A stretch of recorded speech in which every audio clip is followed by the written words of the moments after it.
Alors nous sommes arrivés Daf Samechet de Ketubot qui correspond au mercredi 19 Nissan. Alors il nous restait par contre une dernière ligne du Daf Samechdalet Amud Bet. Quand on a vu dans la Mishnah, on a dit Venoten la Hesekav Ketnit. On a vu dans la Mishnah, quand un homme il laisse sa femme donc seule, il doit donc subvenir à ses besoins. On a parlé de deux kafhetin. Maintenant, la Mishnah a dit, il lui donne Hesekav Ketnit, de l'huile, etc., etc. Alors, la Gemara a dit, Lo Katani. On n'a pas vu marquer que le mari doit laisser du vin à sa femme. Donc, la Gemara a déduit, mais ça y est allé le Rabbi Elazar. Cela aide ce qu'il a dit Rabbi Elazar. Qu'est-ce qu'il a dit? Rabbi Elazar lui dit, on ne donne pas du vin à une femme. De peur qu'après elle se saoule et elle fait des bêtises. Donc, on ne fait pas cela. Maintenant, Vim Thomas, pourtant, voilà le passage qui dit Elcha ahadem ahavai, je marcherai derrière ceux qui m'aiment, notne lahmi ou memai, il me donne le pain et l'eau, samiri ou fishti, la laine et le lin, shemni ou vishiqoyai, donc mon huile et shiqoyai aussi, ça veut dire mashri devalim she'asha, mishtochechet lahen, omen, ino tarshitin.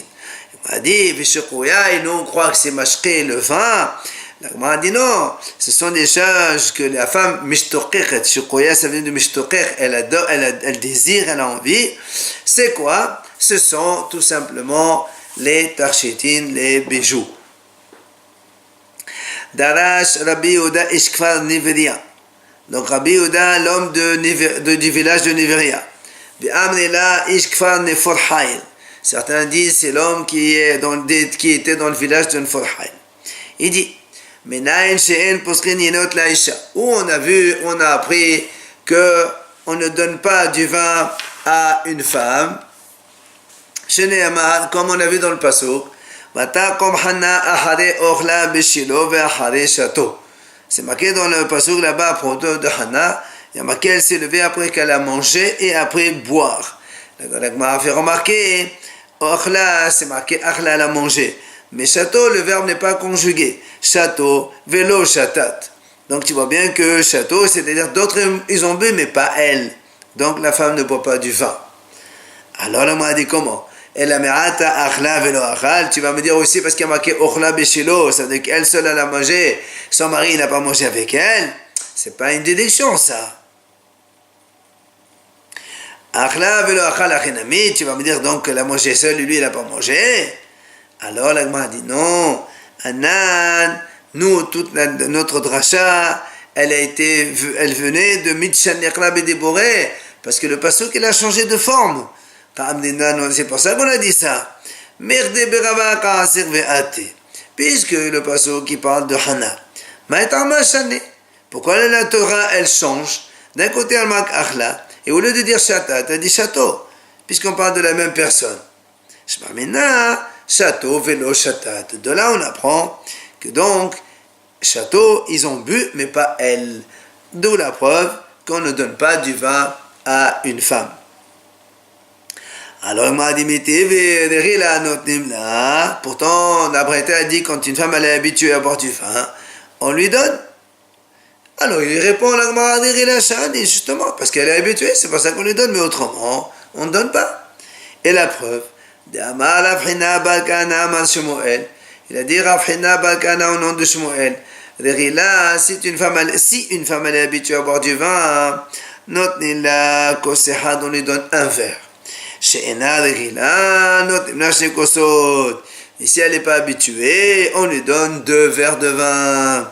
Alors le Gemara s'étonne, mais qu'est-ce que tu es en train de dire là?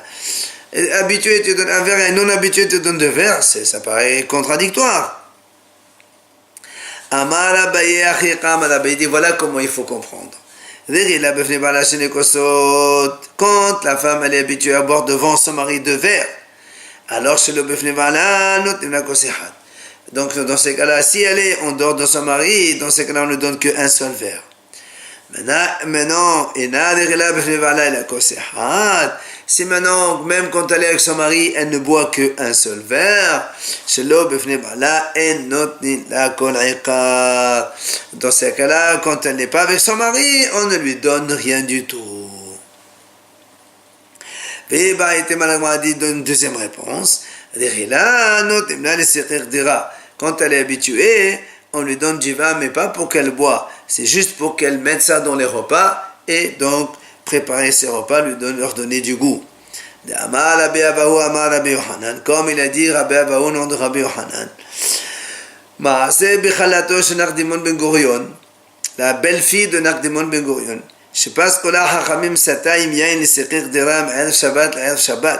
Que les Hachamim lui ont autorisé donc d'avoir 2 CA de vin pour les repas donc par semaine, depuis vendredi jusqu'à vendredi, ce qui était quand même une grande quantité, mais Amra lahem kar tefsiqu livnotechem. Alors elle aura dit qui est le hiérason que vous donnerez la même chose à vos filles. Puis une grosse quantité pareille, c'est une bonne chose, c'est-à-dire que c'est de la signe de richesse. Elle, c'était la fille de Nakdimon Gurion, c'est une riche. Alors, la Gemara raconte, Tana, Shomelet Yamama et Tabelo Anoach Aleha Amen. Les Chachamim, quand ils ont entendu ça, ils auraient dû répondre Amen. Elle leur a fait une bracha. Seulement, ils n'ont pas répondu Amen. Pourquoi? Parce qu'elle-même, elle était Shomeret Yavam. C'est-à-dire son mari, il est mort, et elle attendait de faire Iboum. Alors évidemment, les autres Chachamim ne voulaient pas que cette bracha, elle se réalise chez leur fille. Tana, la Gemara enseigne. Kos Ehad Yafeh Laisha. Une femme, quand elle boit un verre de vin, c'est bien pour elle. Shnaim Nevulhu. 2 verres, c'est mauvais pour elle. Shlosha, si elle boit 3 verres, Tovat Bapé. Elle devient effrontée et elle réclame tout simplement la relation conjugale de façon crue. Si maintenant elle boit 4 verres, même un âne, si elle trouve dans la rue, elle voudra aller avec lui. Amadava, il a dit Rava, Loshano Lashen Balaima.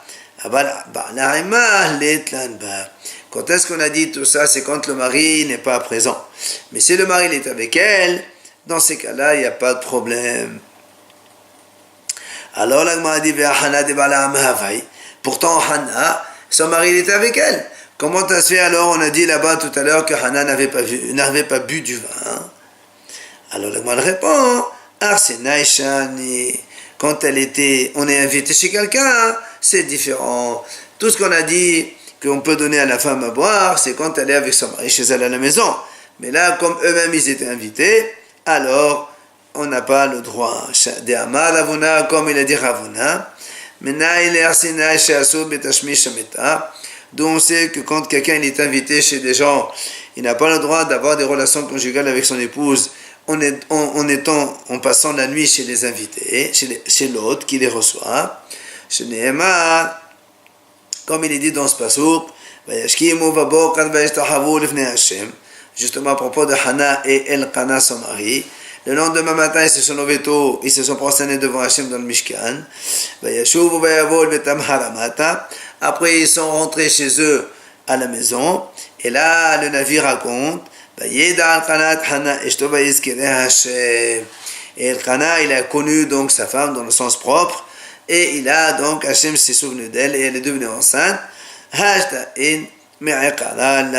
Tu vois bien que maintenant ils avaient des relations, ce qui n'était pas le cas avant parce que ils n'étaient pas chez eux, ils étaient invités. La Gemara raconte Homa Debeto de Abaye. Homa, c'était la femme de Abaye. Ataï le Kameh de Rava. Son mari il est mort, elle est venue voir Rava. Amrali pesok limzone. Donne-moi de la nourriture de quoi je puisse me nourrir donc les jours de la semaine. Pasak là, il lui a donné. Pesok le hamra, elle lui a dit s'il te plaît, tu me donnes aussi une certaine quantité de vin. Amala, idana bebe Nahmani de la c'était hamra. Rabba il dit moi je connaissais Nahmani, c'était Abaye, que lui il buvait pas du vin. Pourquoi je te donne du vin? Amrale, et la femme, elle lui dit, Hayye des morts. Elle a juré sur sa tête, Dehave mashkele beshufrazi ki hay. Il me donnait à boire dans des verres, c'était des verres à pied grands comme ça, et en disant comme ça, elle a montré sa main, elle voulait qu'il y ait, et en montrant avec sa main la grosseur du verre, la Gemara raconte, égalé d'Ara, son bras il s'est découvert, au point que quand il s'est découvert, sa chair elle brillait tellement que la lumière est entrée dans le Beddin au tribunal au sujet des Hachamim. Alors la Gemara raconte, Kam Rava al levete. Alors Rava il s'est levé, il est rentré chez lui. Tva'a levat Rav Hasda. Il a été évidemment avec sa femme qui était la fille de Rav Hasda, parce qu'il ne voulait pas que ce genre excitation qu'il a eue, elle se soit Hazu Shalom à cause de elle. Il est parti avec sa femme. Alors sa femme elle lui a dit, mais qu'est-ce qui t'arrive aujourd'hui? Pourquoi tu es venu comme ça? Alors Amala, il lui a dit, c'était la femme de Abaye qui est venue au tribunal. Alors qu'est-ce qu'elle a fait? La fille de Rav Hazda qui était la femme de Rava, Nafka Abatra, elle a couru derrière elle, Martala biqulfi disheda d'Apralem et Kulam Houza. Elle l'a frappé avec une serrure d'une caisse et elle l'a fait fuir jusqu'à la sortir de toute la ville de Mhouza. Amrala, en lui disant la chose suivante, tu as déjà tué 3 maris. Tu veux encore un 4e, ça veut dire tu montres ta beauté pour que les gens ils te voient et ils se marient avec toi, tu veux tuer encore un 4e. La Gemara raconte une autre histoire avec des vétos de Rav Yosef ben de Rava. La femme de Rav Yosef qui était le fils de Rava. Elle est venue chez Rav Nehemia. Donne-moi, donc décide-moi combien je dois avoir pour me nourrir. Passarla, il lui a donné. Passarla, il lui dit donne-moi du vin aussi, il lui a donné. Amala, il lui dit je sais que les habitants de Mhouza, ils boivent du vin, c'est pour ça, il lui a aussi décidé une certaine quantité de vin.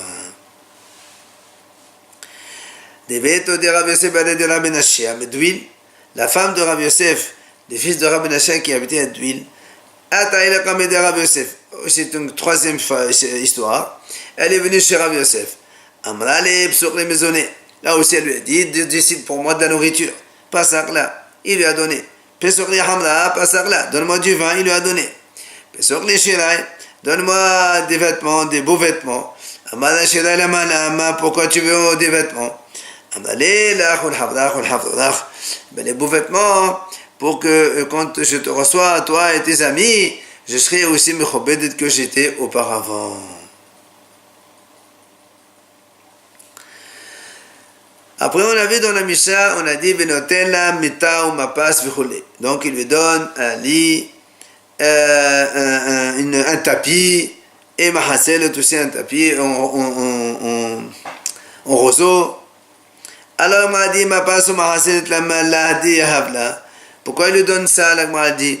Si elle a déjà un lit, elle a déjà donc un lit, il y a déjà donc une sorte de sommier qui est là-bas pour poser le matelas pour dormir. Papa, papa il répondit, parce que là on parle dans un endroit où ils ont l'habitude que le sommier il est fait donc à partir de cordes. Évidemment, si elle n'a pas un beau tapis pour puisse pouvoir dormir dessus, ça va évidemment la déranger pour dormir et ça va la vieillir. C'est pour ça qu'il est marqué Mevagar là. Tanora Banan Haramim disent En notnin lakad vechesed. On ne donne pas de coussins ni de matelas. Mishum Rabbi Natan Amro notnim lakad vechesed. Au nom de Rabbi Natan, il a dit il faut lui donner. Alors là, on m'a dit je ne comprends pas. Echidami, de quoi on parle ici? Et si c'est son habitude d'avoir un lit, un matelas et des coussins, pourquoi le Tanakama dit non? Maintenant, veillez de la voir. Mais si c'est pas son habitude, pourquoi maintenant Rabbi Nathan dit il faut lui donner? Alors la m'a dit, là, en vérité, il se présentait le cas suivant. L'habitude du mari était d'avoir un coussin et un matelas. Elle n'avait pas l'habitude d'avoir un coussin et un matelas.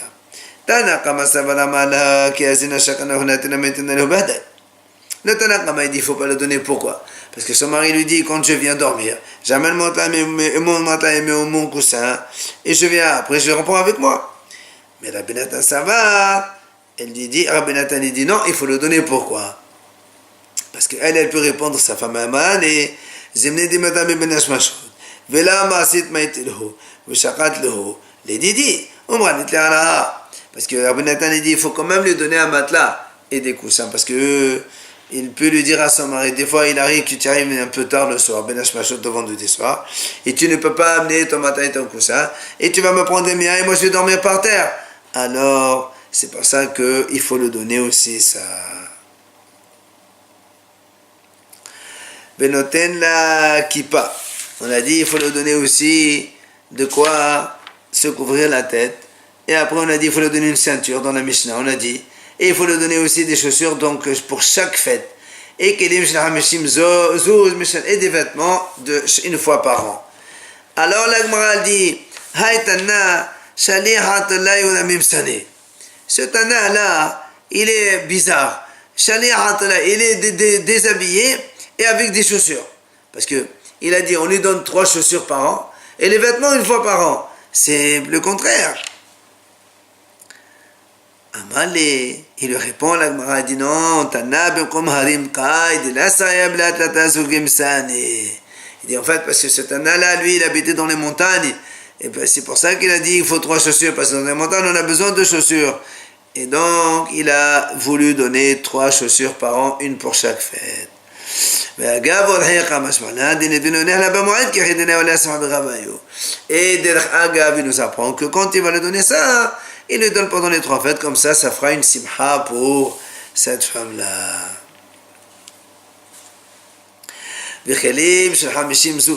On a dit après, il lui donne, dans le Mishnah marqué, des vêtements pour 50 zouz. Amar Abaye, Hamishim zouz, pshit. 50 zouz, c'est zouz pshit, c'est-à-dire des petites pièces de zouz. Parce que nous, on sait qu'il y a Kesef Medina et Kesef Sori. Le Kesef Sori, il est 8 fois plus important que le Kesef Medina. Alors là, moi, a dit ici à Baye, Hamishim Zouz qu'on a dit, c'est les 50 pièces petites monnaies. Là, moi, a dit, mais d'où tu sais ça? Parce que Metratan et Israël. Parce que là, dans la fin de la Mishnah, on a dit tout cela, ça correspond aux plus pauvres d'Israël. Mais si quelqu'un il est riche, il le donne en fonction de sa richesse. Abad ben Chobad, akol le firvodo. Et si tu penses que les 50 zouz, c'est véritablement les vraies pièces de zouz de Tori qui sont chères, alors un pauvre, d'où il a 50 zouz, un pauvre il n'a pas. Donc tu es obligé de dire qu'on parle ici d'un pauvre et de Hamishim zouz, pshiti, c'est-à-dire la petite monnaie. Et là, je m'amène à Hamishim zouz et pshiti, comme a dit l'Agmara. Après, on a dit, on ne lui donne pas de nouveau pendant l'été, ni des usés à la saison de pluie, le contraire. Tanora Banan, Hachamim vient nous enseigner. Motal Mezonot, la baal. C'est-à-dire, si le mari, il donne des Mezonot à sa femme, et puis à la fin, il lui reste, ils reviennent au mari. La femme, elle n'a pas été trop gourmande, elle n'a pas mangé beaucoup. Alors, ils reviennent au mari. Motal Belaot, la Isha. Maintenant, quand il reste des vêtements usés, ceux-là, ils resteront pour la femme. Alors, on m'a dit, la mala, pourquoi s'il lui donne des habits neufs, pourquoi il regarde les usés? Il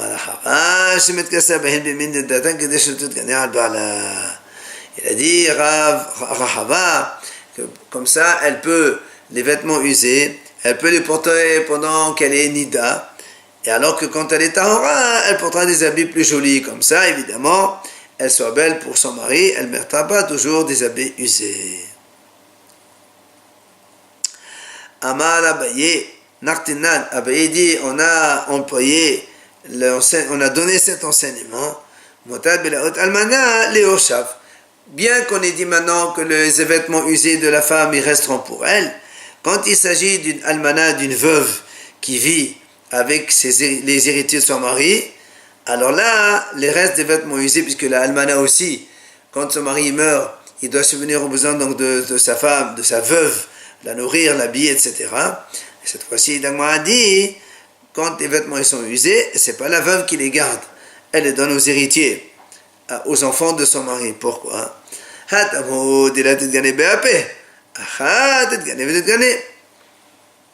Tout à l'heure, on a dit que la femme, pourquoi elle garde les vêtements usés, comme ça elle les porte en bon kalinida, et quand elle est Torah, elle met des habits plus beaux, comme ça elle plaira à son mari. Mais là, comme son mari est mort, elle n'a pas besoin de plaire, elle restera avec les habits usés. Après, on a dit dans la Mishnah, noten la mera kesef, il lui donne mera kesef de l'argent, on a dit pour les petits frais. Et après, on a dit, ochelet amor, et elle mange avec lui depuis tous les vendredis soirs. Valmil les Shabbat. Alors, là, on a dit, ochelet, qu'est-ce que ça veut dire ochelet? Rav Nachman amar ochelet mamash, Rav Ashi amar tashmish. Rav Nachman, il dit, elle mange véritablement le repas. Rav Ashi, il dit, ochelet, ça signifie la relation conjugale, c'est-à-dire, elle aura une relation le vendredi soir. Alors, on m'a dit, comme on a vu dans la Mishnah, c'est marqué, elle mange avec lui le vendredi soir.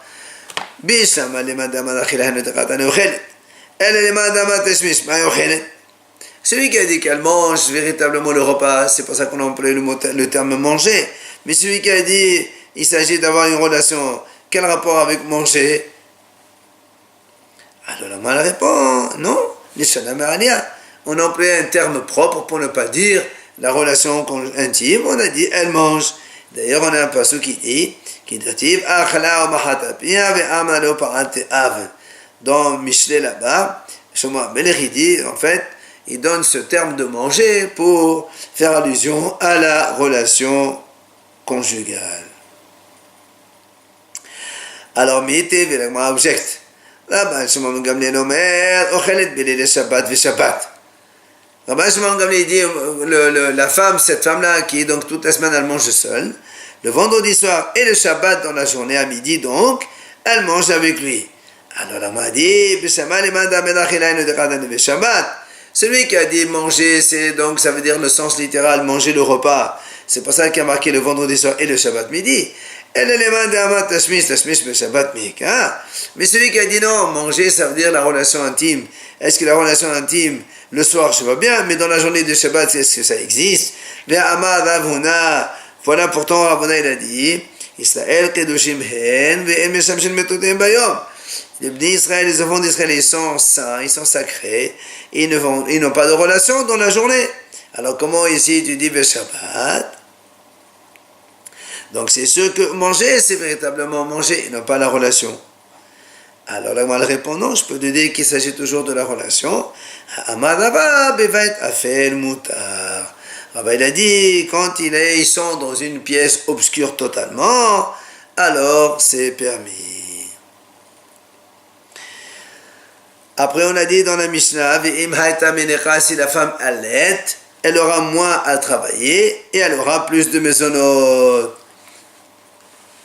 Darash Rabbi Ola Rabba Petha Devin Se'a, la Gemara l'explique. Rabbi Ola Rabba, il a fait l'explication devant la porte du prince. Il a dit,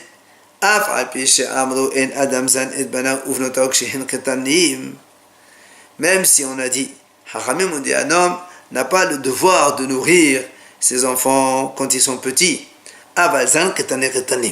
mais il doit les nourrir quand ils sont tout petits. Alors il m'a dit, c'est quoi tout petit? Ad kama, ad menchesh, jusqu'à l'âge de 6 ans, c'est une obligation pour l'homme de nourrir ses enfants. Au-delà, non, c'est pas une obligation. Kedra Ravasi, Amar Ravasi, comme il a dit Ravasi, Khatan ben Shesh, Yosef be'eruv immo. Un enfant qui a l'âge de 6 ans, il va avec le eruv de sa mère.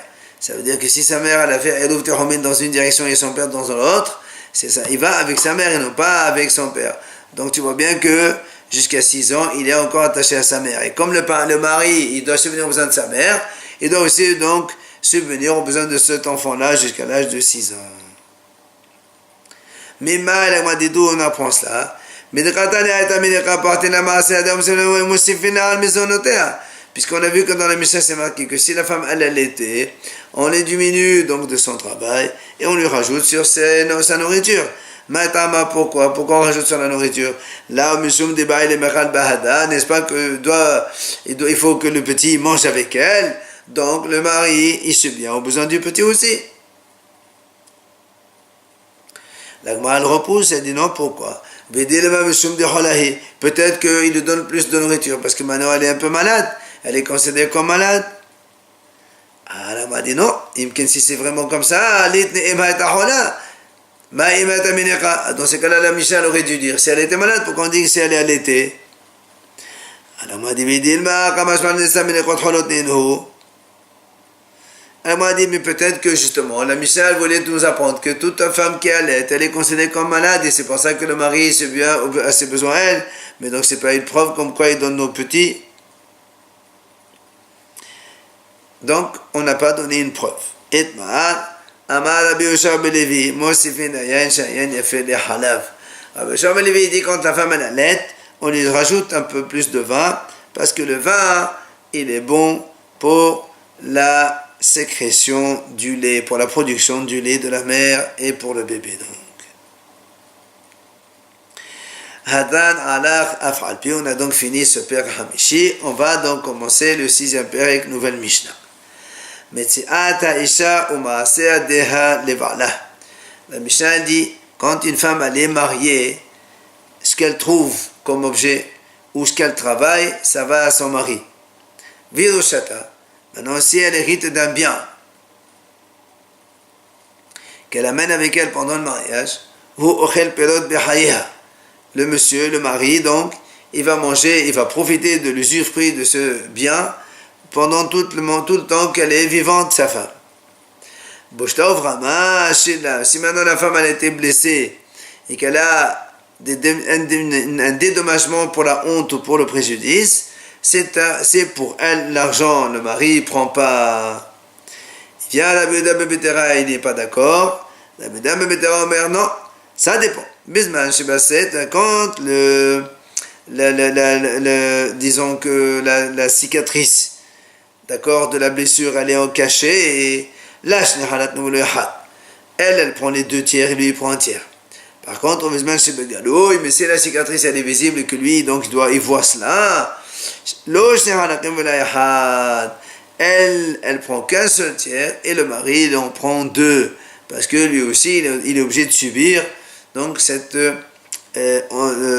cicatrice qui est visible donc sur le corps de sa femme. Ce qu'on lui donne à lui au mari, ben, il le prend de suite. Par contre, ce qu'on donne à la femme,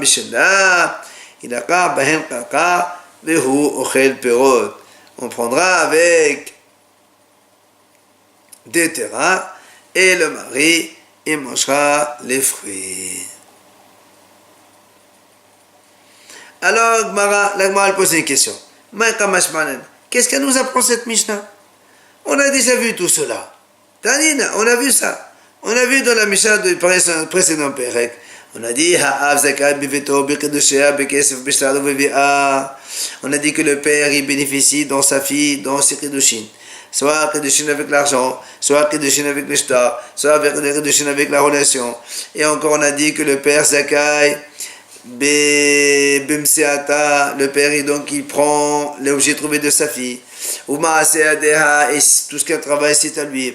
Et il peut lui annuler ses vœux. Mais il peut prendre son guet, et il peut recevoir son guet. Mais il ne mange pas le père les fruits des biens qu'elle a à la fille. Par contre, on a dit dans la Mishnah avant, si maintenant elle se marie cette fille, le mari il prend tout ce qu'on a cité, plus, il mangera les fruits, l'usufruit, donc quand on a dit, il profite des biens de sa femme. Donc tu vois bien que le mari, tout ça, C'était marqué on a déduit dans la Mishnah précédente. Pourquoi la Mishnah, elle reprend, elle répète ici de nouveau que le mari peut bénéficier des objets trouvés de la femme, de son travail, etc., etc. Alors la Gemara répond,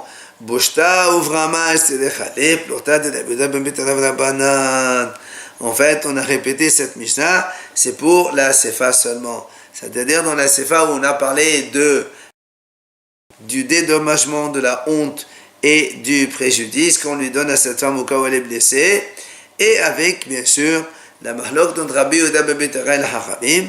Quand les Hachamim ont dit que tout cela, toute cette indemnisation va à la femme, alors que Rabbi Yehuda ben Betera lui dit, ça dépend, s'ils sont cachés les préjudices, donc les cicatrices, s'ils sont cachés, la femme elle prend 2 tiers et lui 1 tiers, et par contre s'ils sont visibles, lui il prend 2 tiers et elle prend 1 tiers.